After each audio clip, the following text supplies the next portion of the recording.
How would I design a low volume workout program if I was only training 3 days per week?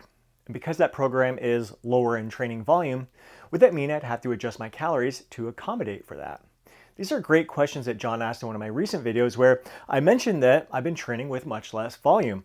It's also a video where I mentioned that I'm taking a more balanced and holistic approach, incorporating more calisthenics and yoga into my active lifestyle here and actually spending less days in the gym. So I'm not sure if he's asking like what a 3-day workout program would look like if it was just weight training, or what a 3 workout program would look like if it was including calisthenics and yoga. So I'm going to cover both in this video. And first off, I want to mention that just because you're training 3 days per week doesn't mean that your workout program needs to have just 3 workouts. A great example of that is if you're to download the Lose Fat, Get Jacked free workout guide. I'll include a link down below in the description as well as the top pinned comment there. It includes a free workout program, and that program is an upper lower split. So there's 4 workouts in that plan. We're training the muscle group, if you're training it 4 times per week, would be 10 sets per muscle group per week, split up 5 sets per workout there. So you could actually follow that 4 workout plan 3 times per week. So you'd be upper, lower, upper, week number 1. Week number 2 would be lower, upper, lower. Week number 3, upper, lower, upper. So you just continue to cycle through the workouts in order. So instead of hitting that 10 sets per muscle group per week, it's going to be 10 sets per muscle group every 8 or 9 days, which still kicks butt. So don't feel like just because you're training 3 days per week, you're locked into a 3 workout plan. So basically, when you think of it in that regards, it's limitless how you can program your training in order to accommodate 3 times per week. But let's say you do want to have just a 3 workout plan that you're going to follow 3 days per week. You could tried and true full body workout routine is great. That's actually what we're going to be following for the month of September in the Lose Fat, Get Jacked Inner Circle. So if you want to follow the exact kind of workout program that I would design for 3 days per week, a full body training plan there, hop on board in the Lose Fat, Get Jacked Inner Circle and join us. All the members are following the exact same plan as I am, making subtle little adjustments to suit them best, their lifestyle best. So maybe swapping out an exercise here and there, maybe adding a set or reducing a set based on how they're recovering there. So don't feel locked into a certain program. You adjust it to suit you personally. So if it was a full body routine, typically I would aim for 3 to 4 sets for the major muscle groups in each workout. So chest, back, legs, shoulders would be 2 to 3, biceps, triceps, definitely 2. And sometimes none at all. I might have one workout where there is no biceps and triceps in there. So for the chest, it could be chest, back, and legs. It could be 3 to 4 sets for just one exercise. So you could just stick with the dumbbell bench press and do that for 4 sets if you want, or 3 sets or 4 sets. Or you could do 2 sets of the dumbbell bench press, 2 sets of the flies.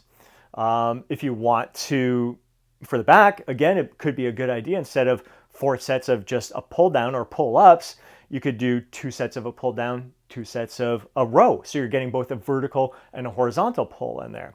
For the legs, you could do like 2 sets of hack squats and 2 sets of barbell Romanian deadlifts, or 2 sets of leg extensions, 2 sets of leg curls, or you could do just 4 sets of the leg press in that workout. It's all up to you. So there's no right or wrong there, but usually I'm aiming for, like I said, 3 to 4 sets for chest, back, and legs, 2 to 3 sets for shoulders. So for shoulders, it could be like 2 sets of a dumbbell shoulder press, 2 sets of lateral raises. Next workout, it could be 2 sets of cable upright row and some front raises. So there's all these different options. It's really tough to say like this is exactly what I do, because I just incorporate a variety throughout the year there. But again, hitting those muscle groups 3 times per week with just 3 to 4 sets for those major muscle groups. Now, you could also, it doesn't mean you have to, if you're 3 workouts, you could hit each muscle group once a week. That's fine. You could do a push-pull leg split, and that is fantastic. And in that case, I might do like 6 sets for chest, maybe 4 sets for shoulders, 2 to 3 sets for triceps. That would be solid. For back, I'd probably do like I could do like 3 sets of a vertical, 3 sets of a horizontal, 3 sets for like to work the traps, like maybe some sort of prone shrug or a regular shrug or scapular retraction, something along that line. Maybe throwing a rope pull down. So it depends. What you consider that might be 6 sets for back. It's such a big muscle group that's kind of incorporates a lot of different things. So I wouldn't necessarily say like 9 sets for the back in the workout, but very easy if you want to incorporate. You could just do a horizontal and a vertical, 6 sets, you're solid for the back. But if you want to, you have the time, you can do something to work the traps in there. That's fantastic as well. So it'd be 9 sets for the back. And again, I'd probably do like 3 to 4 sets for the biceps there. If I'm doing 4 sets, I might do like an incline dumbbell bicep curl and a hammer curl, trying to get some different variation there. Leg workout, you got lots of options there, making sure that you're hitting the quads, hitting the hamstrings, hitting the glutes in there. So lots of options when it comes to the push-pull leg split. A split could look like chest and back workout 1, legs workout 2, shoulders and arms workout 3. Again, there's just like when it comes to like 3 workouts, I don't feel locked into the 3 workout plan. You could still do like an upper lower push-pull leg split. So you could have 5 workouts in there.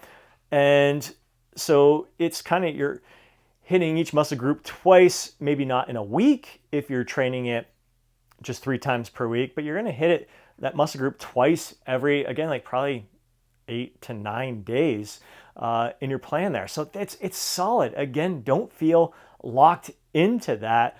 And it's still like the lower volume. Like I said, even with if you're doing 9 sets for back in that one workout, that's 9 sets for the week. If you're doing a push-pull leg split there, it's 6 sets for the chest if you're doing like the push-pull leg split there. When you're doing the full body workout, you have that option. If you're doing 3 to 4 sets, you're looking at 9 to 12 sets. So the more you can spread out that volume throughout the week, the more volume you're able to do. And your workouts are still going to be like an hour or less. 45 to 60 minutes is absolutely freaking fantastic. Does my calorie intake change when I'm reducing the volume? So if you're typically used to training 3 days per week and all you're doing is reducing the volume, so instead of having your workouts last 90 minutes to 2 hours, they're only lasting 45 to 60 minutes, you may be burning maybe 100 calories less per workout, let's say 200 max. So would you have to accommodate that? Well, if the rest of the time, like if you leave that gym and you're just sitting on your butt afterwards, yeah, maybe make subtle adjustments in your calorie intake. But if you're looking at like, let's say it's max, let's say you're in the gym typically 3 times per week, 2 hours a day, 2 hours of workout there, and you cut it in half and you're only there for 1 hour 3 times per week. In that hour, yeah, maybe there's a 200 calorie difference. Multiply that by 3 workouts there. So there's a 600 calorie difference in how many calories you're burning. That is if you're just the rest of that time, that extra hour, you're just sitting on your butt. But if you're on your feet, you're doing other things, you're doing other activities, whether they're athletic activities or just playing with your kids, just getting out for a walk, doing something else, like there's not going to be that much of a difference to require any kind of adjustment to your intake.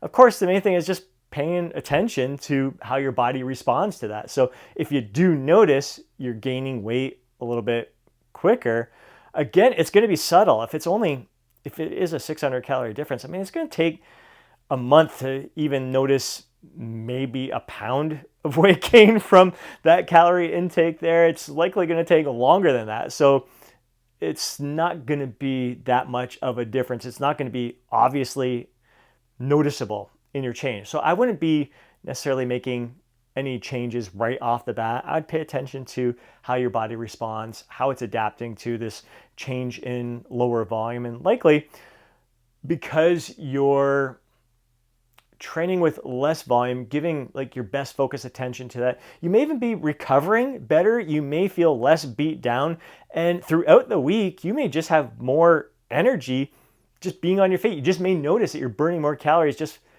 I don't want to say like fidgeting more, but you're just on your feet a little bit more. You're just a little bit more active. That whole non-exercise activity thermogenesis there could have a big impact. So there's a lot of factors to consider here.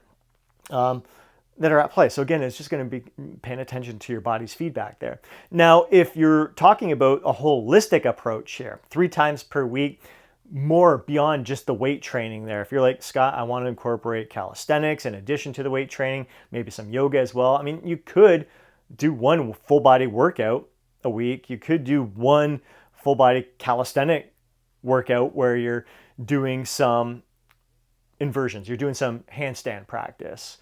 Whether you're new to handstands and you're still got your feet up against the wall, that's in there. You can work on your crow, you can work on pendants, so working your core, you're working your shoulders, you're working your chest with some of these movements as well. For legs, you can incorporate some like pistol squats in there. Some interior reach type stuff. There's a lot of different balancing poses that are going to work both the lower body and the upper body there. So that could be one of your training sessions, and you could have a yoga session in there. So really, although you're only getting one weight training session that is 4 sets, let's say, per muscle group for those major muscle groups there, that's still like 4 sets is enough. Like in that video, I think I was talking, that you're talking about there, John, it's like the research shows like you're going to get from 4 sets, like at least 60% of your gains are going to come from those sets. And like with the calisthenics, that's still resistance training. Yes, it's your body weight, but it's going to have an impact on your muscle gains as well. Same thing with yoga. It's not just mobility and flexibility. When you're holding some of these poses for a long time, like it's working those muscles and working some muscles that typically aren't going to get worked in your weight training session. So you could do one of each, or you could do 3 full body workouts where maybe instead of a dumbbell shoulder press one workout, you go off to the side and you do some handstands there.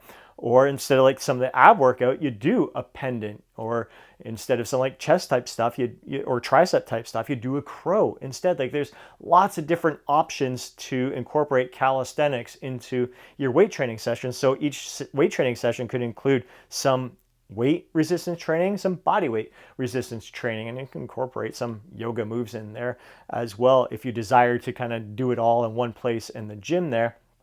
It's an option for you. Like I said, it's really limitless when it comes to designing these low volume workouts where you're training 3 days per week. The options are really endless. I wouldn't think there's like a right or wrong. So you roll with it, you see how your body responds, how it feels, and you make the necessary adjustments. Like you may find like you get bored of the 3 full body workouts per week, or a push-pull leg split, or a chest, back, legs, shoulders, arms workout split. There you get bored of those. So you're like, you know what? I want a little bit more variety. You go with the upper lower push-pull leg split, or it could be like any. I'm trying to think of some of the other different little 5 workout plans that I've had. There are even 6 workout plans that you can cycle through in order 3 times per week. You could have, if it's push-pull legs, you could have an A and a B. So one week it could look like you have certain exercise in there. The next week it's different exercises, and you rotate through the A and B for a few months there. So there's lots of different options. You don't have to feel stuck